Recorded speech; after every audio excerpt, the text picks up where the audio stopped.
Early on Sunday morning, as the new day was dawning, Mary Magdalene and the other Mary went out to visit the tomb. Suddenly, there was a great...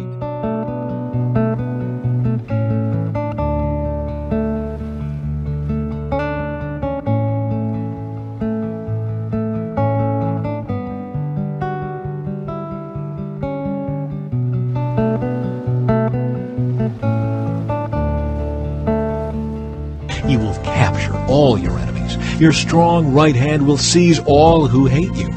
You will throw them in a flaming furnace when you appear. The Lord will consume them in his anger. Fire will devour them. You will wipe their children from the face of the earth. They will never have descendants. Although they plot against you, their evil schemes will never succeed, for they will turn and run when they see your arrows aimed at them. Rise up, O Lord, in all your power. With music and singing we celebrate your mighty acts. Chapter 28. The Resurrection. Early on Sunday morning, as the new day was dawning, Mary Magdalene and the other Mary went out to visit the tomb. Suddenly, there was a great earthquake, for an angel of the Lord came down from heaven, rolled aside the stone, and sat on it. His face shone like lightning, and his clothing was as white as snow. The guards shook with fear when they saw him, and they fell into a dead faint. Then the angel spoke to the women. "Don't be afraid," he said. "I know you are looking for Jesus, who was crucified. He isn't here. He is risen from the dead, just as he said would happen. Come, see where his body was lying? And now, go quickly and tell his disciples that he has risen from the dead, and he is going ahead of you to Galilee. You will see him there. Remember what I have told you." The women ran quickly from the tomb. They were very frightened, but also filled with great joy, and they rushed to give the disciples the angel's message. And as they went, Jesus met them and greeted them.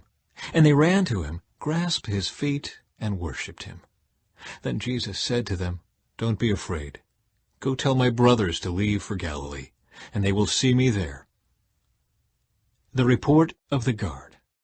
As the women were on their way, some of the guards went into the city and told the leading priests what had happened.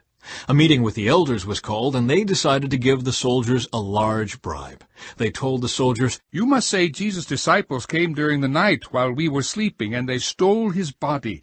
If the governor hears about it, we'll stand up for you so you won't get in trouble." So the guards accepted the bribe and said what they were told to say. Their story spread widely among the Jews, and they still tell it today. The Great Commission. Then the 11 disciples left for Galilee, going to the mountain where Jesus had told them to go. When they saw him, they worshipped him, but some of them doubted. Jesus came and told his disciples, "I have been given all authority in heaven and on earth. Therefore go and make disciples of all the nations, baptizing them in the name of the Father and the Son and the Holy Spirit. Teach these new disciples to obey all the commands I have given you. And be sure of this, I am with you always, even to the end of the age."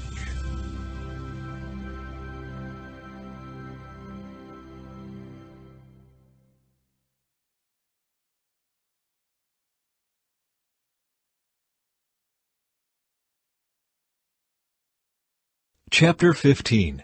A Song of Deliverance. Then Moses and the people of Israel sang this song to the Lord. "I will sing to the Lord, for he has triumphed gloriously. He has hurled both horse and rider into the sea. The Lord is my strength and my song. He has given me victory. This is my God, and I will praise him, my father's God, and I will exalt him. The Lord is a warrior. Yahweh is his name. Pharaoh's chariots and army he has hurled into the sea. The finest of Pharaoh's officers are drowned in the Red Sea. The deep waters gushed over them. They sank to the bottom like a stone. Your right hand, O Lord, is glorious in power. Your right hand, O Lord, smashes the enemy. In the greatness of your majesty you overthrow those who rise against you. You unleash your blazing fury. It consumes them like straw, At the blast of your breath, the waters piled up. The surging waters stood straight like a wall. In the heart of the sea, the deep waters became hard. The enemy boasted, I will chase them and catch up with them. I will plunder them and consume them. I will flash my sword. My powerful hand will destroy them. But you blew with your breath, and the sea covered them. They sank like lead in the mighty waters. Who is like you among the gods, O Lord, glorious in holiness, awesome in splendor, performing great wonders? You raised your right hand, and the earth swallowed our enemies. With your unfailing love you lead the people you have redeemed. In your might you guide them to your sacred home. The peoples hear and tremble. Anguish grips those who live in Philistia. The leaders of Edom are terrified. The nobles of Moab tremble. All who live in Canaan melt away. Terror and dread fall upon them. The power of your arm makes them lifeless as stone until your people pass by, O Lord, until the people you purchased pass by. You will bring them in and plant them on your own mountain, the place, O Lord, reserved for your own dwelling, the sanctuary, O Lord, that your hands have established. The Lord will reign forever and ever. When Pharaoh's horses, chariots, and charioteers rushed into the sea, the Lord brought the water crashing down on them. But the people of Israel had walked through the middle of the sea on dry ground. Then Miriam the prophet, Aaron's sister, took a tambourine, and led all the women as they played their tambourines and danced. And Miriam sang this song, Sing to the Lord, for he has triumphed gloriously. He has hurled both horse and rider into the sea. Bitter water at Merah. Then Moses led the people of Israel away from the Red Sea, and they moved out into the desert of Shur. They traveled in this desert for 3 days without finding any water. When they came to the oasis of Merah, the water was too bitter to drink. So they called the place Merah, which means bitter. Then the people complained and turned against Moses. What are we going to drink? They demanded. So Moses cried out to the Lord for help, and the Lord showed him a piece of wood. Moses threw it into the water, and this made the water good to drink. It was there at Merah that the Lord set before them the following decree as a standard to test their faithfulness to him. He said, If you will listen carefully to the voice of the Lord your God, and do what is right in his sight, obeying his commands and keeping all his decrees, then I will not make you suffer any of the diseases I sent on the Egyptians, for I am the Lord who heals you. After leaving Merah, the Israelites traveled on to the oasis of Elim, where they found 12 springs and 70 palm trees. They camped there beside the water. Chapter 16. Manna and Quail from Heaven.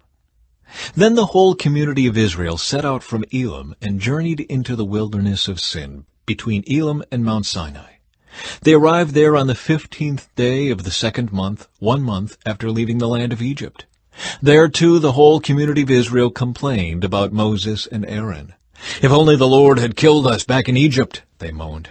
There we sat around pots filled with meat and ate all the bread we wanted, but now you have brought us into this wilderness to starve us all to death. Then the Lord said to Moses, Look, I'm going to rain down food from heaven for you. Each day the people can go out and pick up as much food as they need for that day. I will test them in this to see whether or not they will follow my instructions.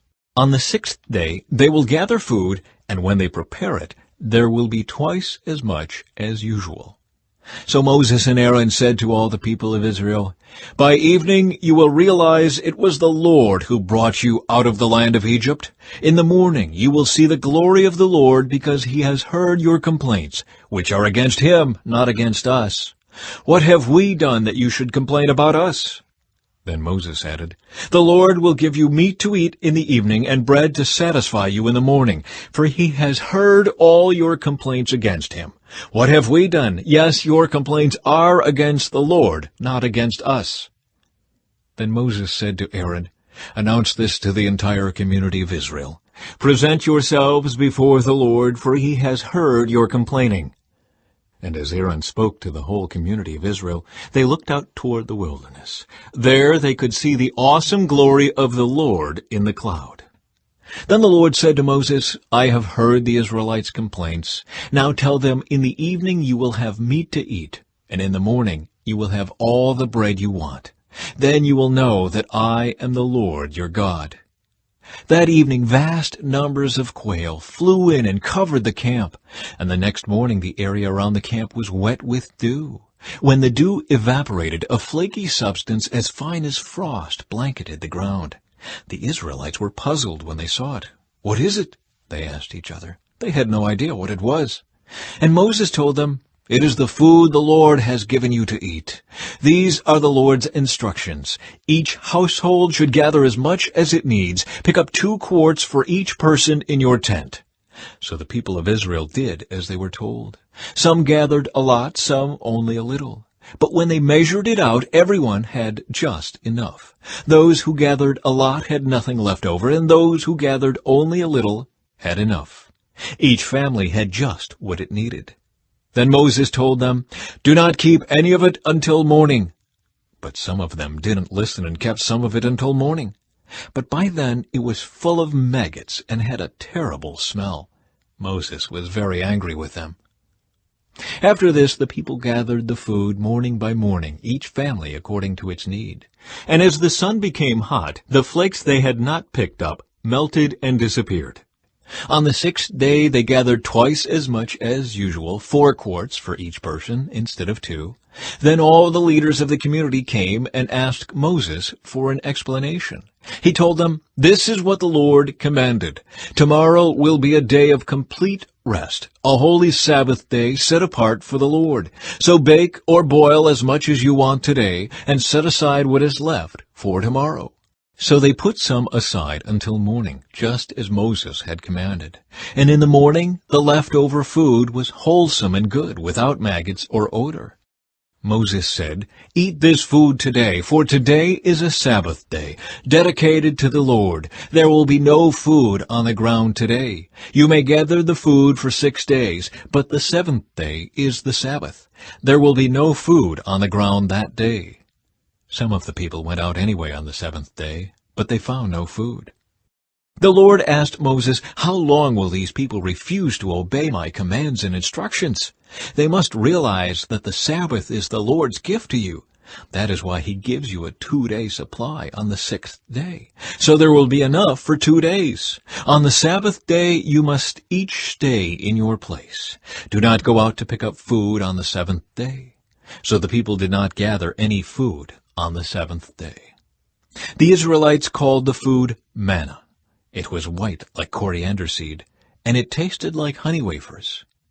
Then Moses said, This is what the Lord has commanded. Fill a 2-quart container with manna to preserve it for your descendants.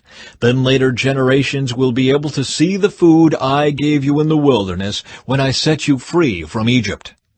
Moses said to Aaron, Get a jar and fill it with 2 quarts of manna. Then put it in a sacred place before the Lord to preserve it for all future generations. Aaron did just as the Lord had commanded Moses. He eventually placed it in the Ark of the Covenant in front of the stone tablets inscribed with the terms of the covenant. So the people of Israel ate manna for 40 years until they arrived at the land where they would settle. They ate manna until they came to the border of the land of Canaan. The container used to measure the manna was an omer, which was 1/10 of an ephah. It held about 2 quarts.